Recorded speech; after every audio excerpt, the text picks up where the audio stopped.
వీళ్ళు ఆఫ్రికాలో కొన్ని నేర్చుకున్నారు, మూలాలు అక్కడి నుంచి స్టార్ట్ అవుతున్నాయి. ఆఫ్రికాలో నేర్చుకునింది ఇక్కడ ఆంధ్రప్రదేశ్లో అమలు చేయాలని కూడా చూస్తున్నారు. అది ఇక్కడ సాగదు. దీనికి కూడా రాజకీయ ముసుగు ఒడిదొడుక్కున్నారు. ఆ రాజకీయ ముసుగు దొడుక్కొని ఇలాంటి తప్పుడు పనులన్నీ చేసే పరిస్థితికి వచ్చారు. అందుకే నేను వార్నింగ్ ఇస్తున్నా, హెచ్చరిస్తున్నా, ఎలాంటి రాజీ ఉండదు. ఎవరైనా సరే టోటల్ ప్రక్షాళన చేయడం తప్ప ఇంకొకటి ఉండదని ప్రతి ఒక్కరికి హెచ్చరిస్తున్నా. ఈ రోజటి నుంచి దీనికి టెక్నాలజీ కూడా జోడిస్తున్నాం. ఇంతవరకు టెక్నాలజీ జోడించాం చాలా డిపార్ట్మెంట్లో. ఈ డిపార్ట్మెంట్లో ఇంకా పగడ్బందీగా చేయాల్సిన అవసరం ఉంది. అందుకే ఏపీ ఎక్సైజ్ సురక్ష యాప్, ఈ యాప్ని మీరు చూస్తే తొందరగా తీసుకొచ్చాం.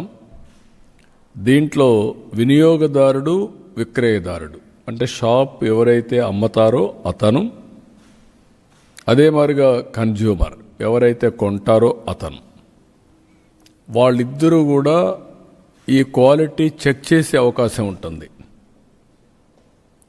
అందులో నకిలీ మద్యం బాటిల్ని కనుక్కోవడానికి వీలుగా యాప్ డిజైన్ చేశాం. ఒక స్కానింగ్ చేయడం, వెరిఫై చేయడం, అక్కడి నుంచి హోలోగ్రామ్ ఉంటుంది, అందులో క్లియర్గా క్యూఆర్ కోడ్ కూడా ఉంటుంది, చూపించడం డెమాన్స్ట్రేట్ చేస్తాం.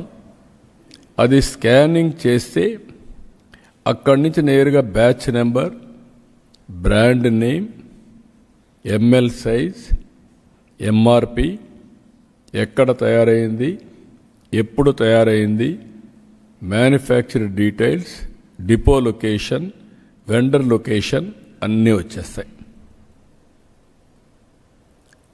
దాన్ని చూసుకున్న తర్వాత ఇది నకిలీనా లేదా అని చూసుకొని వినియోగదారుడు కన్జ్యూమ్ చేసే పరిస్థితికి వస్తుంది.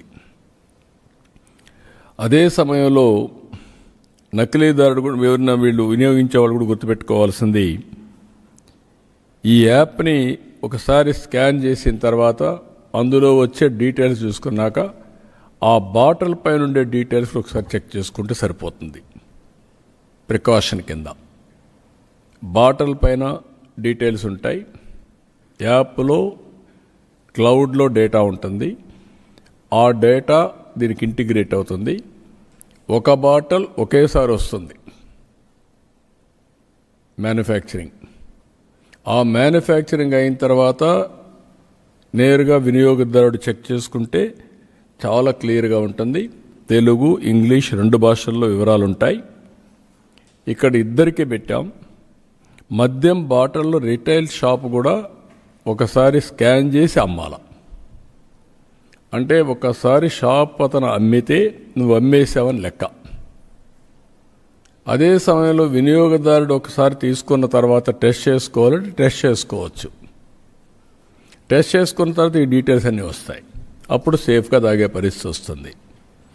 మూడోది, ఈ బాటిల్స్ ఆ షాపులో అమ్ముతారు కాబట్టి ఇప్పుడు బెల్ట్ షాపులు ఉండడానికి వీల్లేదు. ఇంకా ఎక్కడ అమ్ముతాడో అక్కడ జియో ట్యాగింగ్ అయిపోతుంది.